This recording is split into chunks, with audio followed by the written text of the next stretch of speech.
Welcome back students. इसके पहले हमने देखा था डेवलपमेंट ऑफ डाइकोट एम्ब्रियो। ठीक है, आई होप आपको पूरा लेक्चर समझ आया होगा और उसमें कोई डाउट अभी तक तो मुझे किसी ने पूछा नहीं है, तो आई होप कि no one is having an doubt. So आज का हमारा जो टॉपिक है होगा छोटा topic, that is formation of monocot embryo. ठीक है, डाइकोट एम्ब्रियो हमने देख रखा था, आज हम बात करेंगे formation of monocot embryo. Okay, let's start with it.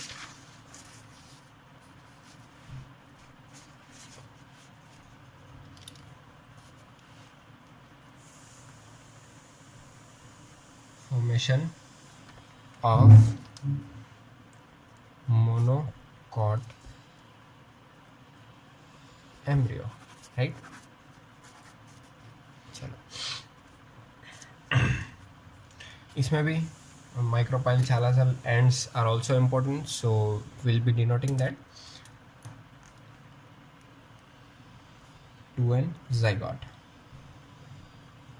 Monocot and dicot में डिफरेंस आर अबाउट कॉटिलिडेंस। ठीक है, एक में कॉटिलिडेंस जो 2 होते हैं, एक में जो कॉटिलिडेंस 1 होते हैं। अगर मैं आपको एग्जांपल की तरह दिखाऊँ तो आप जो चना खाते हो, राइट, पल्सेस, जिसको आप you can divide into 2 half, right, but in case of maize which is also in seed you can not divide into 2 halfs. That is monocot which is maize and dicot which is are pulses. Okay, let's move.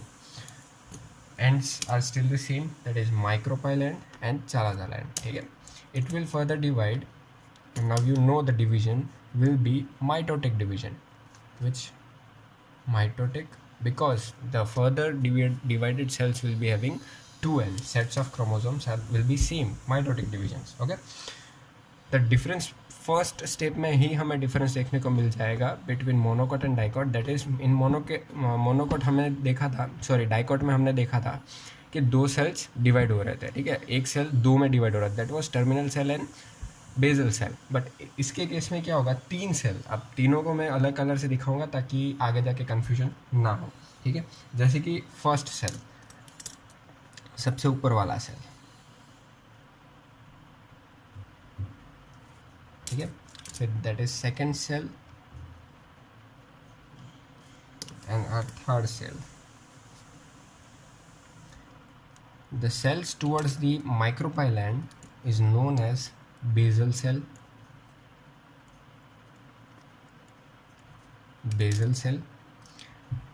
The cell towards the chalazal end is known as terminal cell.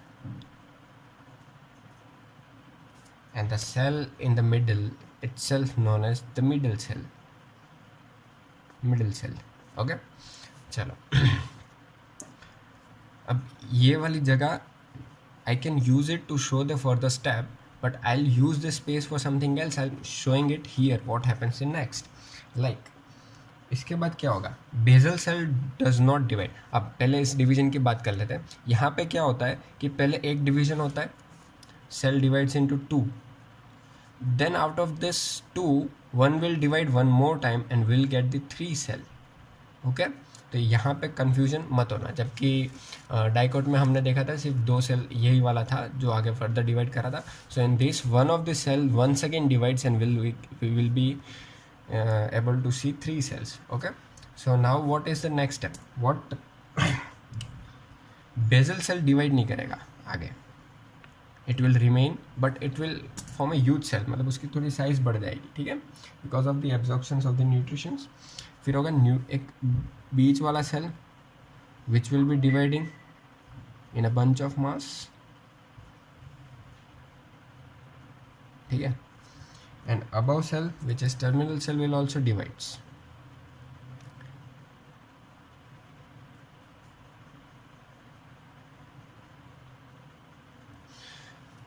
अब आगे ये सारे parts जो है वो अलग अलग चीज़ को डेवलप करने की कैपेबिलिटी रखते हैं. जैसे कि टर्मिनल सेल किसको डिवाइड या फिर क्या राइज करेगा, it will give rise to what, it will give rise to cotyledon. It is monocot, so single cotyledon will be formed. Okay, now let's talk about middle cell. यहाँ पे middle cell plays a very important role because it gives rise to plumule. अब monocot में actually हम इसको प्यूम्यूल बोलते नहीं है. क्या बोलते हैं मैं आगे आपको बताता हूँ, ठीक है।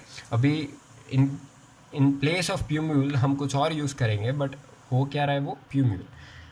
फिर क्या डेवलप होगा प्यूम्यूल के अलावा? रेडिकल। रेडिकल भी नहीं बोलते, पर फिर भी आगे हम देखेंगे इसको क्या बोलते हैं।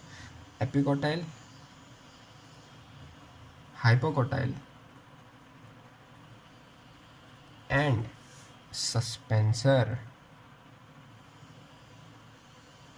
पर यहाँ पे सस्पेंसर का इतना कुछ रोल होता नहीं है, ठीक है, बहुत माइन्यूट रोल होता है, बाकी सब डेवलपमेंट होता है। यहाँ पे प्यूम्यूल एंड रेडिकल के टर्म्स हम यूज़ नहीं कर रहे, हम कुछ और यूज़ करेंगे, मैं आपको आगे दिखाता हूँ, ठीक है। Now what happens, the further step will be, I am drawing it here, basal cell अभी भी वैसा का वैसा है, okay. Basal cell is still the same, okay. Embryonal axis जो है वो इसमें कुछ अजीब सा होता है।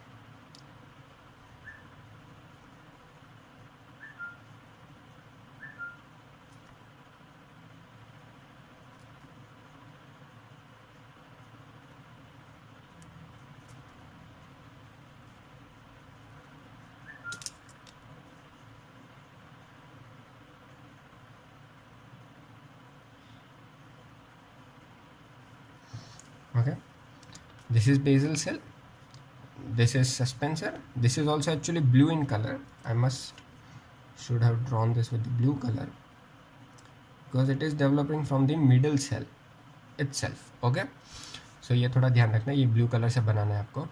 ओके, टर्मिनल सेल यहाँ से फिर डेवलप होगा कॉटिलिडन,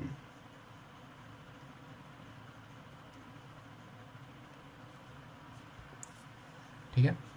नाउ लेट अस लेबल। सबसे पहले बात करते हैं प्यूम्यूल एंड रेडिकल। यहाँ पे कवरिंग आपको देखने को मिलेगी, जबकि in monodicot we have not seen any covering, ठीक है। This covering is nothing but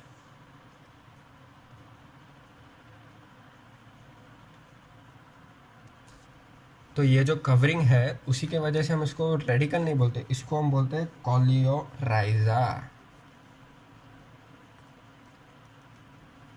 coleorhiza, ठीक है। और सबसे ऊपर जो होगा that is our plumule, we do not term as a plumule because it is also having an covering और a sheet and that is known as not plumule, it will be known as coleoptile. Coleoptile, okay. See, this is an embryonal axis. I'm talking about this much part. It is an embryonal axis and this is cotyledon. Let me give it cotyledon.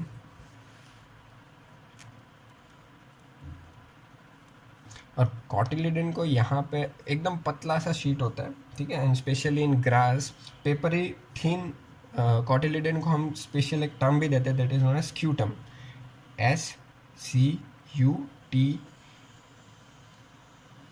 SCUTELL, scutellum, ठीक है।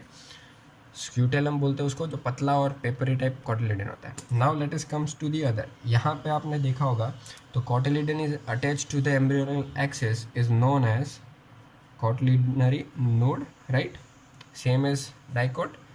What is it? cotyledonary node. The above part of it is known as epicotyle, right? And the below part is known as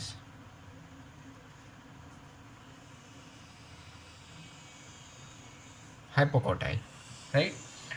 So हमें ऐसा structure देखने को मिलेगा। And what is this? This is a suspensor. But after the development, we'll see a thing that is degeneration of the basal cell and suspensor. So what exactly and what structure we will be seeing? So now I'm drawing it with a blue pen. Embryonal axis will be looking something like this, attached with the cotyledon, right? And you can give the terms, label it if you want. That is coleoptile, coleorhiza, ठीक है। ये हो गया हमारा cotyledonary node, this is epicotyl, this is hypocotyl and this is our cotyledon. Understood? तो this is how we will see after degeneration of the basal cell and the suspensor. Okay, now let us put this in a seed. अब हमें ये seed में कैसे दिखेगा, because we are talking about a monocot seed, so will be having one cotyledon. Example हमने मेज लिया था, तो लेट अस टॉक अबाउट मेज सीड। ठीक है, आपने भी देख रखा है मेज सीड।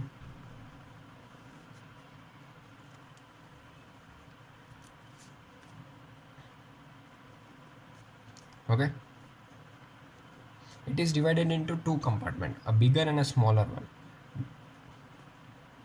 इसको हम फ्रूट्स में और सीड में और डिटेल में देखेंगे, अभी मैं आपको सिर्फ दिखा देता हूँ क्या होता है। ठीक है, divided into compartments, the embryo part will be present over here, that is embryonal axis as well as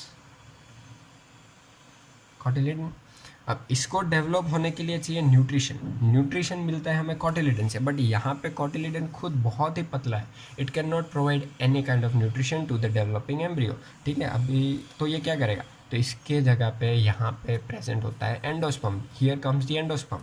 तो कोटिलिडन का क्या काम है, आगे मैं आपको समझाता हूँ। ठीक है, चलो, यहाँ पे जो बिगर कंपार्टमेंट है, it is divided into two part, या फिर endosperm is divided into two part. The outer part is known as aleurone, क्या बोलेंगे हम इसको, aleurone layer.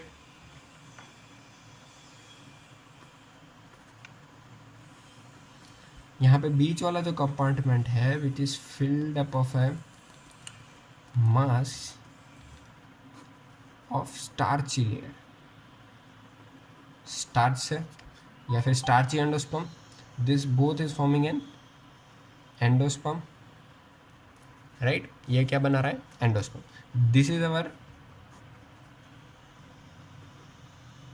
Embryo. So what about cotyledon, यहाँ पे कोटिलिडन का क्या काम होगा, जबकि हमें पता है इसके पहले दूसरे डाइकोट में हमने देखा था कि एम्ब्रियो का कोटिलिडन का क्या काम था, to provide the nutrition to the developing embryo. This is embryo which is developing, but it has no role played by the cotyledon. Why? Actually it's not fact. इसका रोल ये है कि यहाँ पे जो सारे के सारा स्टार्ची मटेरियल एंड प्रोटीन, ये एल्यूरोन प्रोटीन है, ठीक है, ये protein layer and starchy layer का जो भी फूड होगा वो डाइजेस्ट होगा with the help of hormones, phyto hormones. Digest होने के बाद from this layer it will be entering to the cotyledon,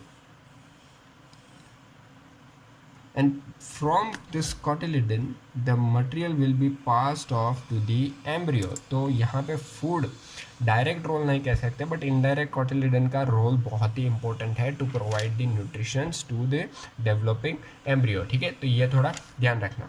तो नेक्स्ट हमारा होगा fruits and seed, development of fruit and seed. अब मोनोकोट एंड डाइकोट दोनों में अलग फ्रूट का डेवलपमेंट होता है।